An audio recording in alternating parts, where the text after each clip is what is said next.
Good morning, everybody. My name is Simon Carone. I'm host of the YouTube channel, Uneducated Economist.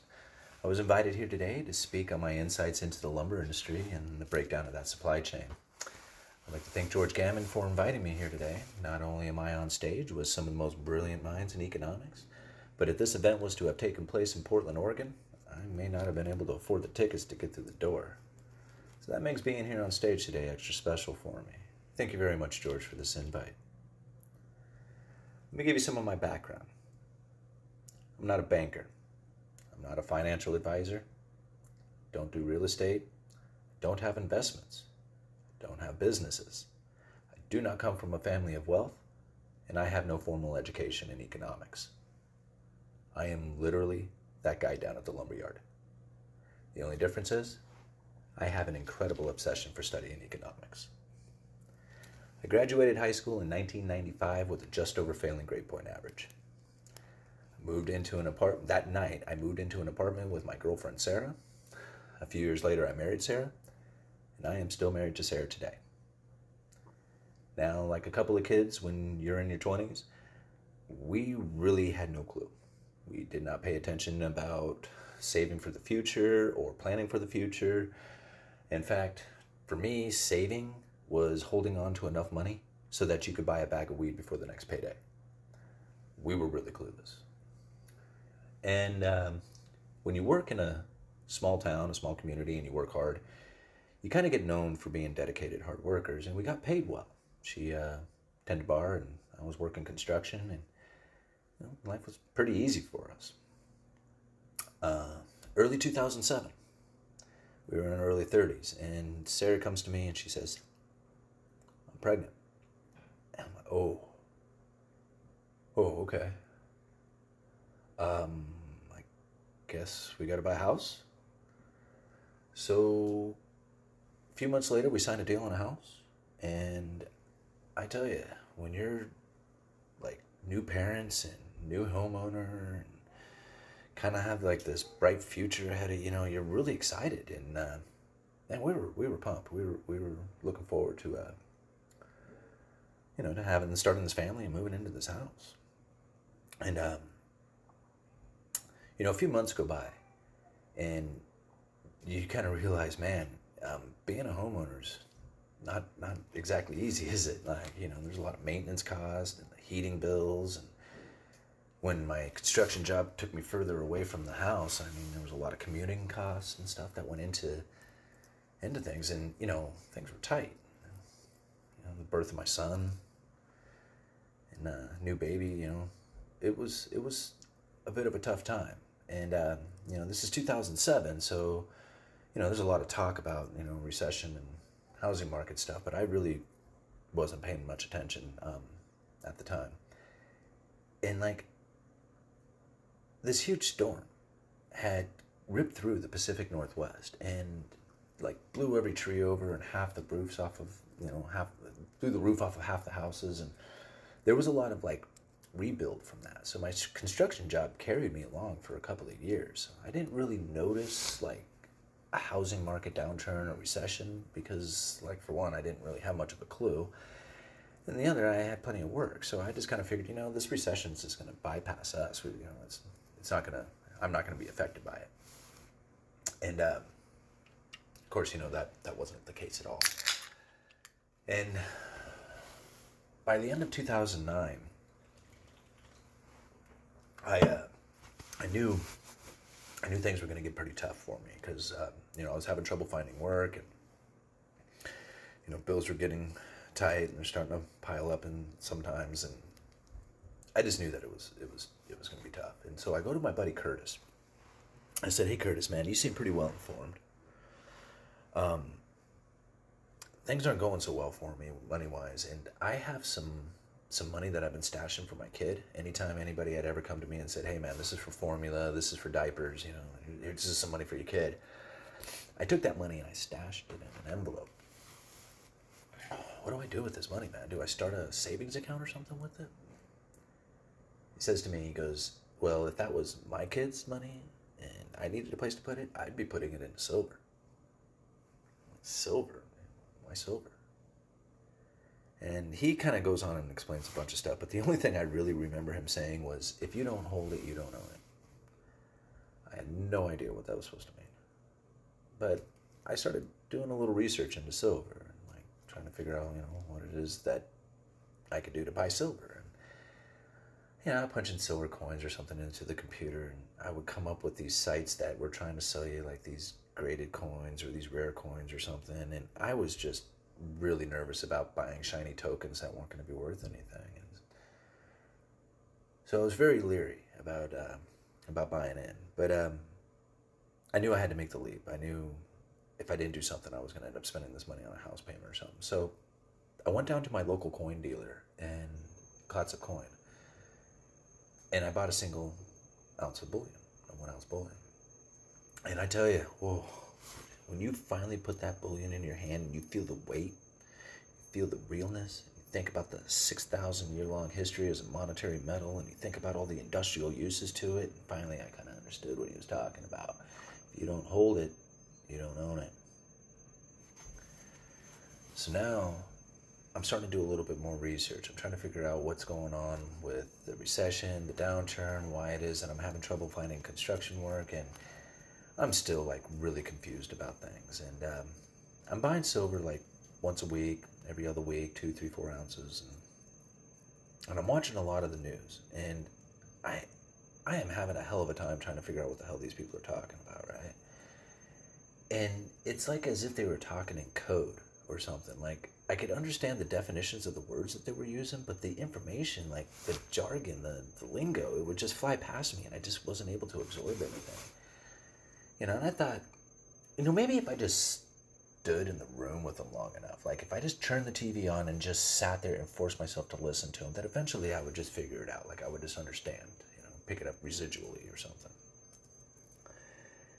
And it was just frustrating. And I remember one day I'm sitting there listening to the guys on the news, and one of them says mortgage-backed security, and I turn my TV off, go over to my computer. What's a mortgage-backed security? Well, I'm reading up. Okay, so mortgage-backed security. Investor wants to buy the mortgage market is securitized. Okay, wait a minute. I think I get this. So if I got it right, if I simply state this, if I took a box and I put a bunch of mortgages into that box, like mine and everybody else, a bunch of people's mortgages, put it in that box and then sold that box to an investor, that's like the mortgage-backed security? If I just kind of simply state it? Okay. All right, I think I got it. So I go back over to the TV and I turn it back on. The very next thing I hear him say, credit default swap. Bink. I turn the TV off. I go over to my computer. What's a credit default swap? All right, reading up on this. I just say investor buys it, you pay a premium, we made whole again. Okay, wait a minute. I think I get this. So it's like an insurance policy for an investment? So if an investor buys a mortgage-backed security, then they can buy a credit default swap. So if that mortgage-backed security fails, the credit default swap kicks in and makes them whole again. Whoa, wait a minute here. I got into this house for $500 into escrow, got $86 of that back with no money down. Now I'm having trouble making my payments. I wonder how many other people are in this position. Next thing you know, now I'm really starting to study. I'm trying to figure out what's going on. I'm learning about the mortgage markets. I'm starting to learn about QE, and I'm starting to figure out what it is that's happening here. Now, I'm still really clueless, but I'm starting to figure it out. I'm like, oh, okay, wait a minute here. I'm starting to clue in a little bit. I remember I went back to my buddy Curtis. I'm like, dude, bro, have you ever heard of mortgage-backed securities and credit default swaps? And he says, bro, I think I got a book you need to read. And I'm like, oh, man, I appreciate it and all. You're pretty smart, and I imagine that, you probably have a book that would, probably be full of some really good information. But man, I'm like, I got this learning disability, and reading is very difficult for me. And anything beyond like 10 minutes, and my mind is just wandering and drifting off, and I'm not really paying attention to it. I appreciate it, man, but I'm not going to read the book, okay? And he says, well, I'm going to bring you this book, and I think that if you take a minute to dive into this book, that you would find that you would be interested in it. You'll probably read it. And I'm like, whatever, man, if you want to bring me the book, So the next day he comes over and he goes to hand me this book, and it looks like he's handing me a chunk of 4x6 beam. Boom! And I'm like, bro, I'm not gonna read this thick ass book, man. It ain't gonna happen.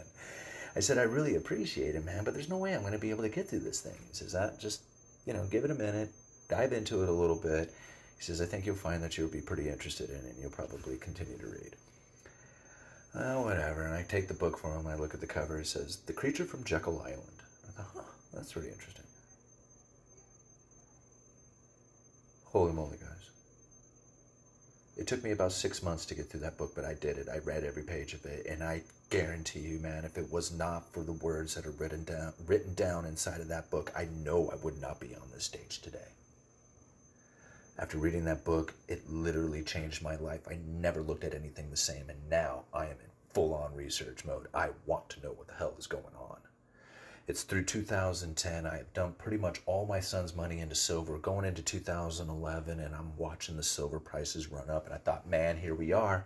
This is it. Hyperinflation scenario. It's coming. $50 an ounce silver, man. Everybody should have listened to me. I am so smart. Everybody else is dumb. I didn't sell any silver at $50 an ounce. I didn't sell any at 40. I didn't sell any at 30. I didn't sell any at 20. And pretty soon, all that silver that I had purchased was now worth less than what I had started with my son's money in cash. And now I'm really frustrated with everything. Why does this stuff keep happening? They don't call this the dismal science for nothing. And I was diving into some deep rabbit holes. And over the course of the next year or two, I was like full-on research mode. I would listen to anybody and everybody. I didn't care who was saying it. As long as they were talking economics, I was listening. And I tell you, it was about 2013, and I would love to tell you all about it, and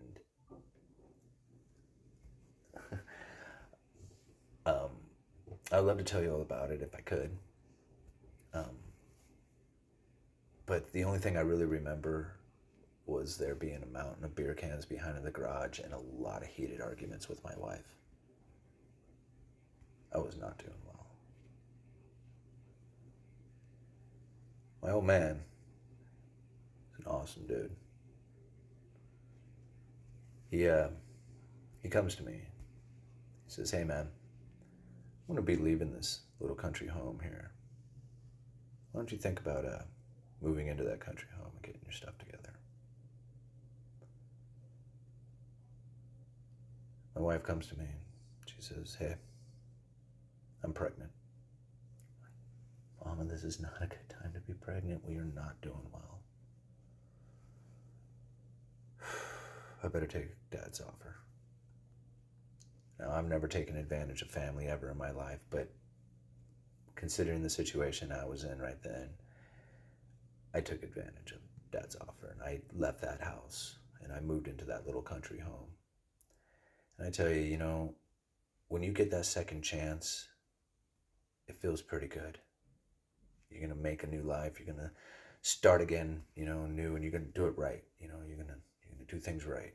Take care of the problems that, from the other house or whatever, but we're going to move on here. And, I tell you, you can leave everything that you've ever taken in your life that you didn't want behind. But if you don't take care of them demons, they won't be left behind. It was only a matter of time that they showed back up again. And it had been a couple of years that living in that country home and family being somewhat patient, but eventually, frustrated with your behaviors. And even though you give up the drink and you sober up, the damage is already done. So you finally come to a point in your life and you both mutually agree that you need to leave that house.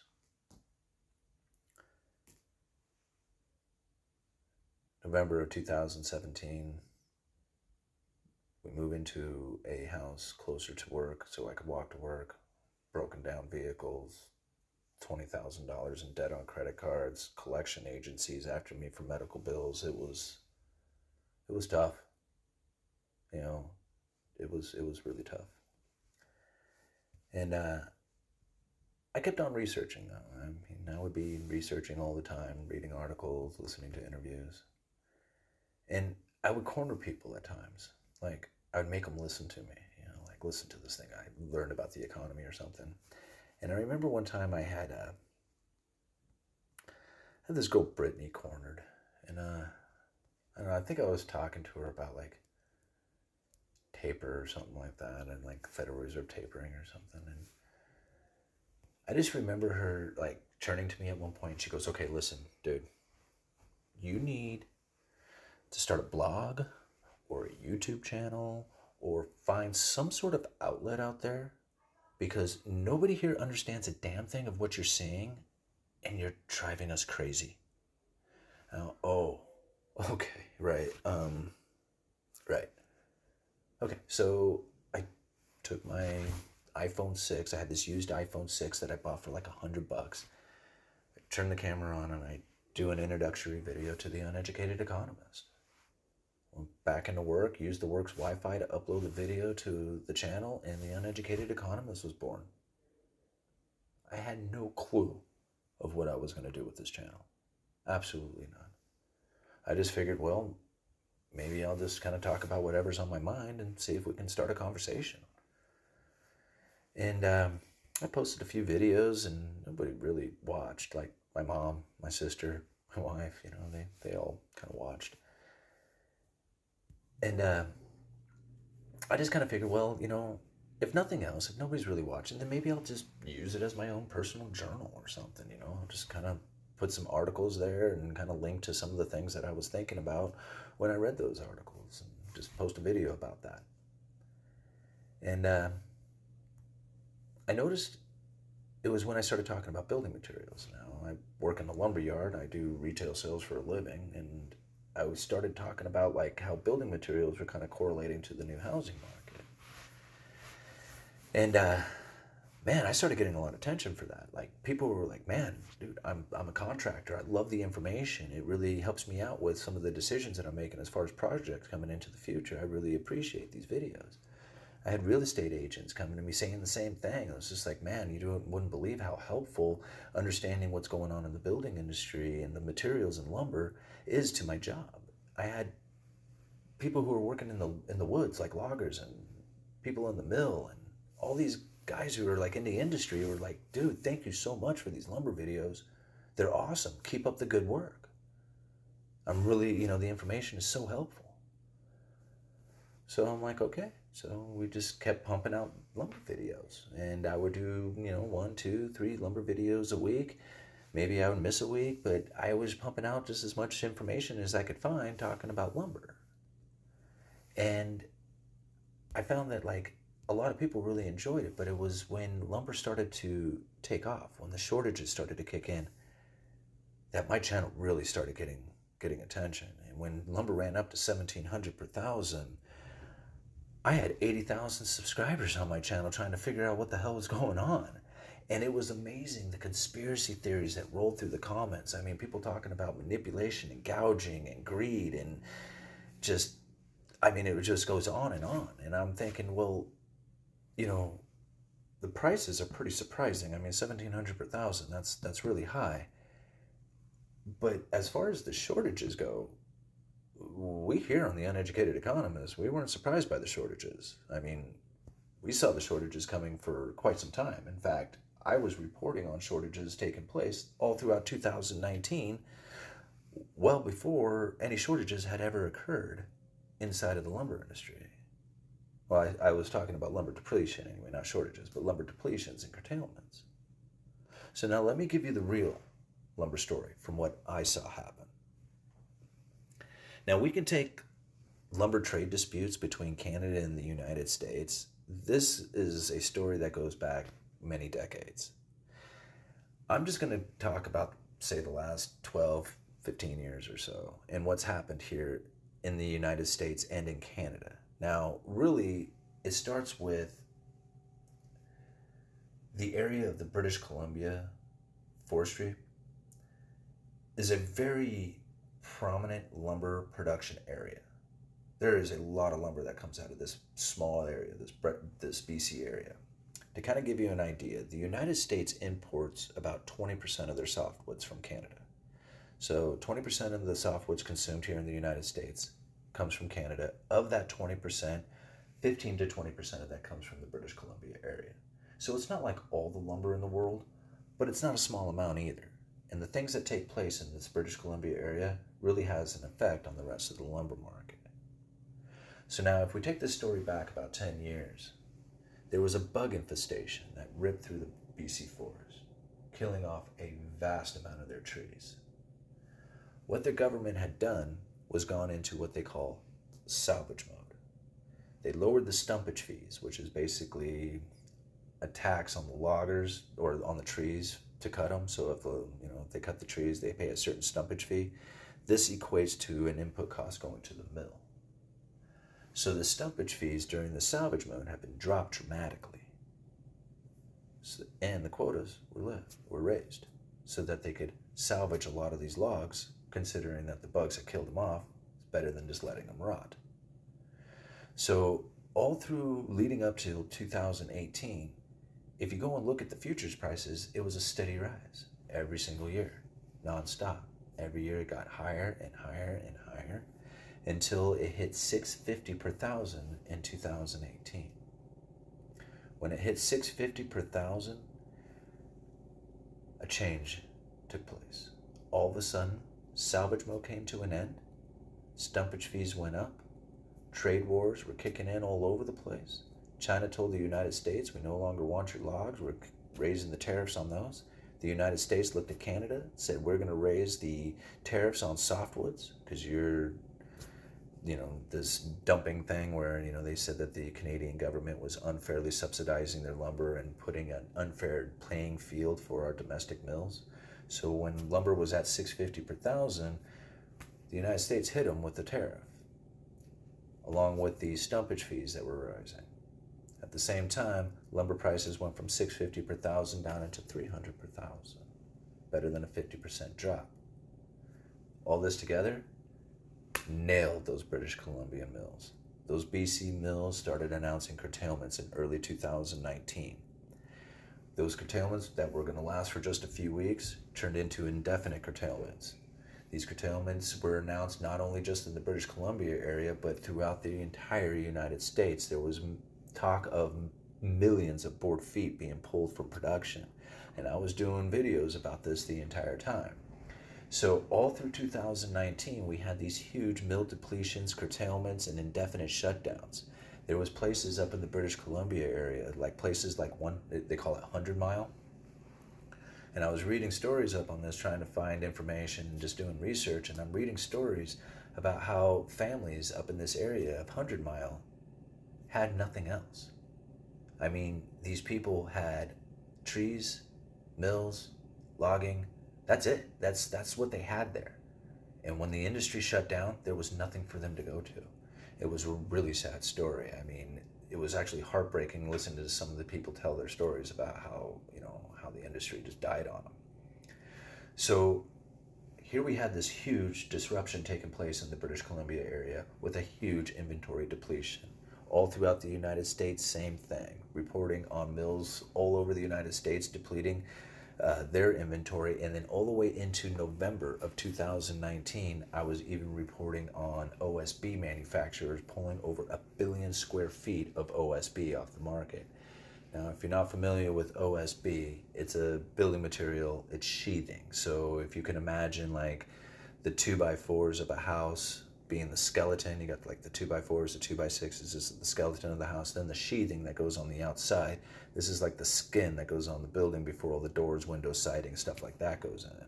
So plywood is a very common sheathing, but OSB, which is a much cheaper product and probably more prevalent down in the southern part of the United States, as it is somewhat a water sensitive material. So like in the Pacific Northwest, plywood is a little bit more popular. But this OSB is like a very popular new construction component. And in November of 2019, I'm reporting on these mills who are pulling up to 1 billion square feet of production off the market.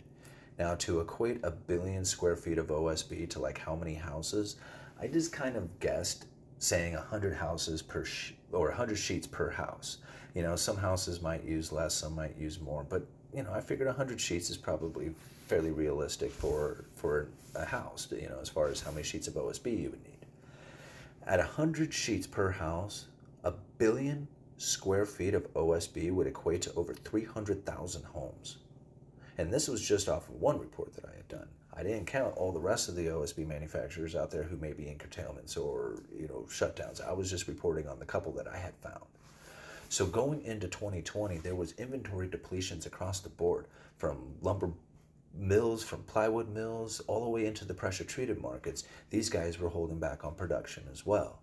And so when 2020 rolled in and the COVID lockdowns hit, then we had even more mill curtailments, even more inventory depletions. People didn't think anybody was going to do anything. We were locked down. They weren't going to work to manufacture the lumber. Nobody was going to be building. Everybody's going to be locked down at home. Now, I work retail lumber. I work at a hardware store that we sell anything that you need to build a house. And people started coming in looking for paint. Like every other customer, they're coming in, they're trying to get paint. And we're kind of laughing at it. It was just like, why is everybody coming in for paint? Oh, right. They're locked down.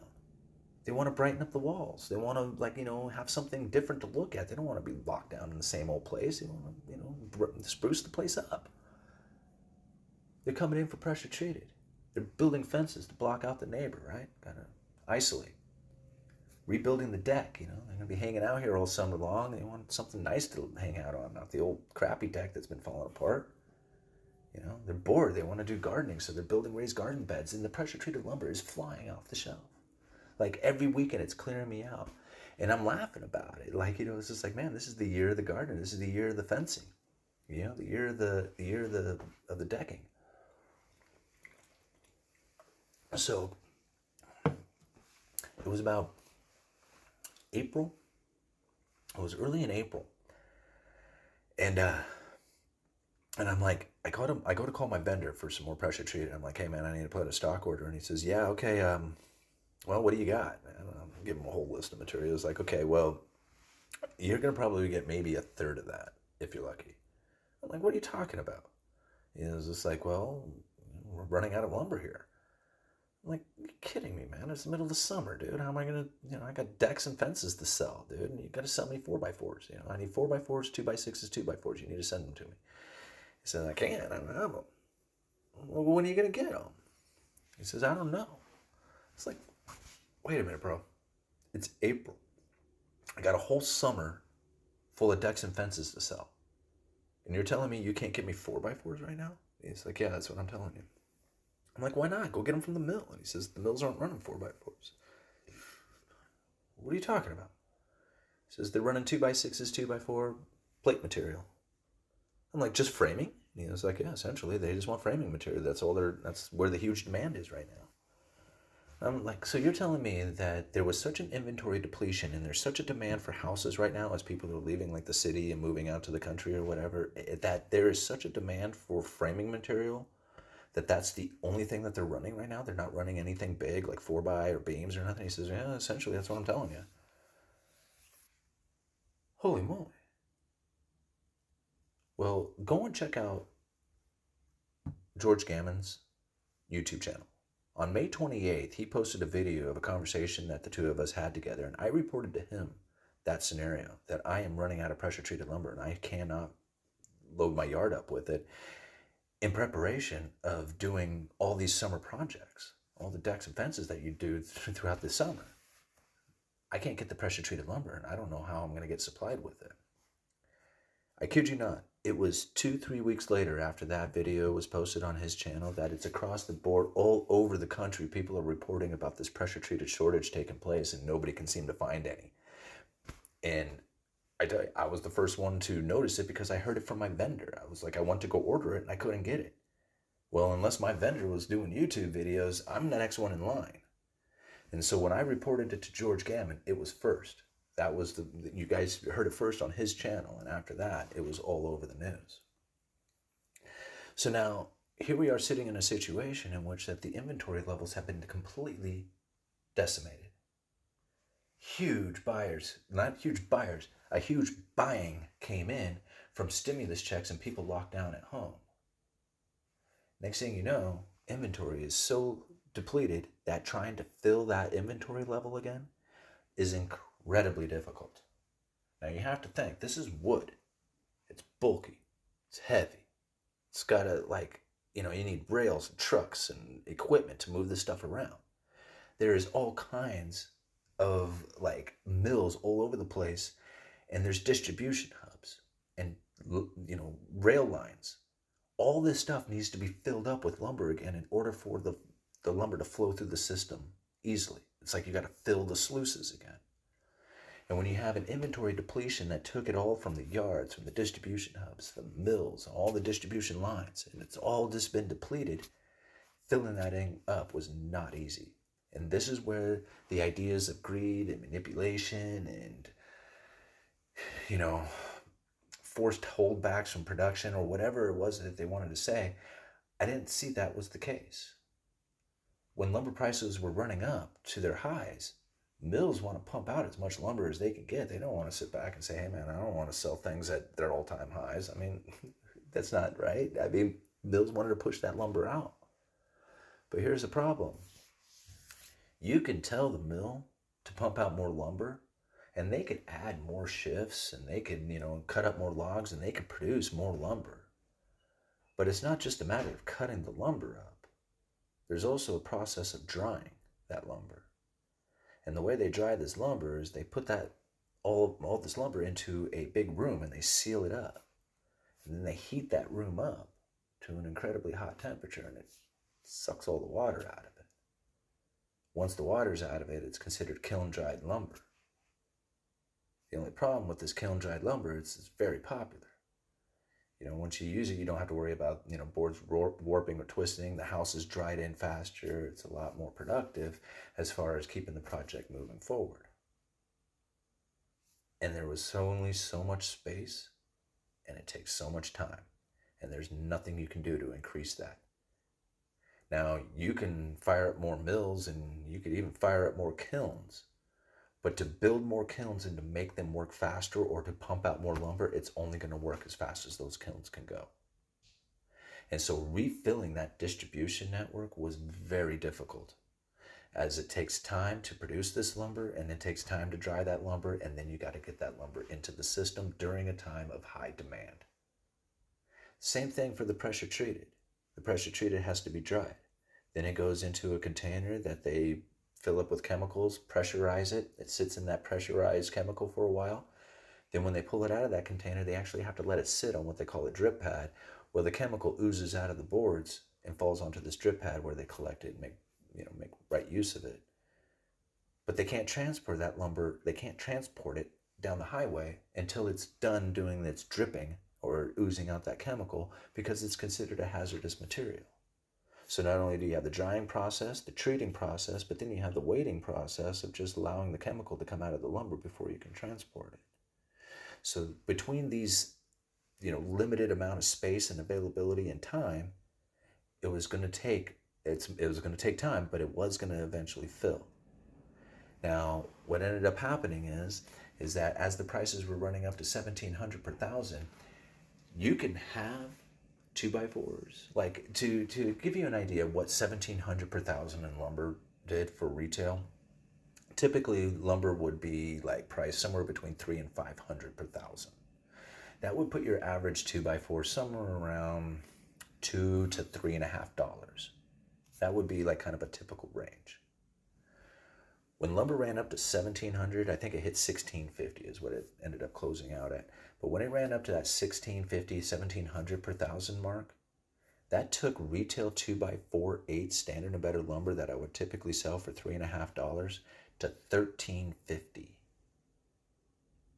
$10 more per stick than what I had ever normally had sold it for.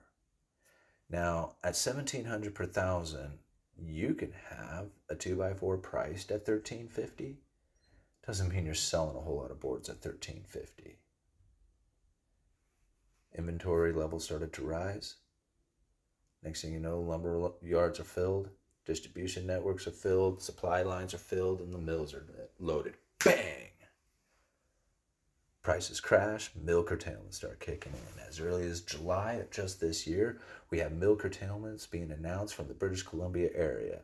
Why? Because these are high-cost producers. And when it went from $1,700 per thousand, where they can make a plenty of profit, it runs down to $400 per thousand, and now the input cost is too much, and those mills just could not profit. So they started announcing curtailments.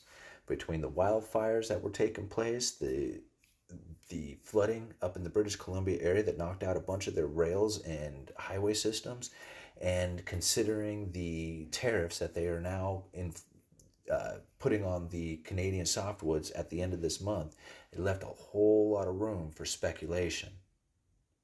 Right now, we have inventory levels that are very tight. We have the British Columbia area that is sitting in higher stumpage fees, not to mention that they have also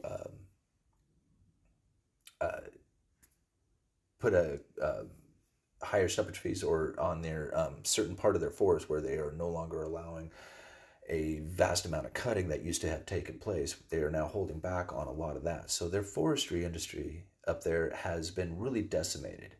And from some of the reports that I was getting from some of the mills and forestry managers up there, is that this industry isn't coming back for another 30 to 40 years. So now I think about this, what these mills are going to do, because they're no dummies. I mean, these are big-time Canadian, lumber producers. And so now what's happening here is that they understand that this British Columbia area is out of business, essentially, for the next 30, 40 years. And they're going to set up shop down in the southern part of the United States. See, companies like Innifer and West Fraser, these are some huge mills. They understand that if you want to cut, or if you want to fish where the fish are, you got to go to, if you're a fisherman who wants to fish, you got to fish where the fish are. And that's where they're headed to, is the southern part of the United States, the southeastern part. Now, there's a glut of trees down here in this particular region of the United States. See, 20, 30 years ago, they had this projection on how much demand for lumber there was going to be going into the future. And so a lot of these plantation owners down there, they started planting these pine trees, figuring that they would come back in 20, 30 years, cut the trees, and retire. Well, now they're ready to cut the trees, and there is a glut of them. Everybody kind of had the same idea. And now here's the issue. These mills that are setting up shop down in this area, or upgrading the mills that are already there, a lot of them are going to automation, which means that they want a particular size tree, so it runs through their system more consistently, and they know what they have. And these trees are the right size right now. There was a story of a gentleman down there who had planted his trees long before anybody else had. He had been sitting on them for years. He's like, look at my big old trees. I'm going to have so much money off of all these trees. Look at it all. And the mills came and took a look, and they said, yeah, your trees are big. They're a little too big for our automated system. We'll buy your trees, but for pulp price. Man, talk about a devastating story to this poor gentleman. So now I have to think, when these guys are setting up shop down here in the southern part of the United States, these Canadian mills, how damaging are these tariffs when they're setting up shop within the United States? Something to think about. So that's my information when it comes to the lumber industry. But before I let you guys go, I'd like to talk a little bit more about the building industry and some of the things that I see taking place inside of the building industry. I sell building materials for a living, and there is definitely a supply chain breakdown taking place within the rest of the building industry. See, now a lot of people were focused in on lumber because the cost of lumber had increased the cost of building a new home by $30,000. But there is bigger issues taking place right now in the supply chain when it comes to the rest of the building materials. Now, we could talk about siding and trim and roofing and all the other stuff that goes into it, but I just want to take it down to one component and talk about vinyl windows for a minute. Now, vinyl windows, this is a critical component to the new construction market. Without them, you can't continue on with your project. So having your vinyl windows at the appropriate time is a absolute critical, part of the logistics of building a house. Anytime that you have a delay on anything, whether it's windows or any part of the project, you have a deterioration in profit, you have a deterioration in the health of the house itself or the construction of the home. And so having a project that is continuously moving forward in progression, right? So the material is landing there in a steady flow so that the thing can be put together in a regular, in a continuous manner. Any delay to that, and you have issues. So typically when the builders would be building, the framers would be at the house constructing, I'd tell them, let me know when you get to the second story of the house. If it's a two-story house, let me know. I'll come out, I'll measure the window openings, and I'll order your windows. By the time you're rolling the trusses, those windows will be arriving. You can get off the roof and back into doing the siding. You can sell the windows and start going on the siding. This worked out swimmingly. I mean, this is the way that I would do it forever. I mean, this is how I've always done it. Well, the problem is that windows used to take me 10 days to 2 weeks to get. I could order a window and have it in 10 days. Now I order vinyl windows, and it takes over 3 months to get a vinyl window in. So now, instead of the framers telling me, hey, I'm just about done framing the second story walls, the builder has to order the windows from me when he gets the permit for the house. That leaves very little room for error and no room for changes. Like, you cannot change anything. Like, I want a smaller one, I want a bigger window. Nope, we've already ordered them. In order to get that to change, you're going to delay your project by 3 months. Now, granted, every region of the nation is going to be a little different. The region that I am in, I have other people telling me that they are experiencing something very similar in other parts of the country. I could assume that maybe some areas of the nation that maybe they're not experiencing such a lag time. For me, this is the way it is, and for other people, they're telling me a very similar story. So now I look at these housing starts to completions, and now if you look at this chart, you're going to find that there is a widening gap between the two.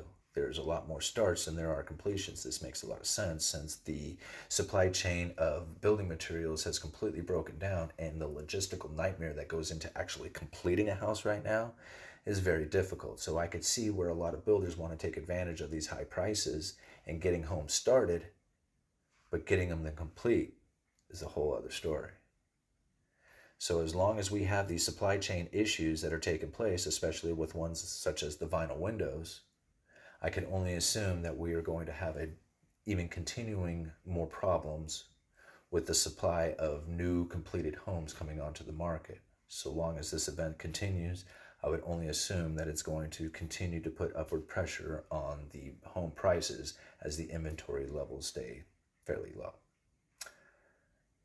All right. Thank you very much, everybody, for listening to me, Uneducated Economist. You guys let me know.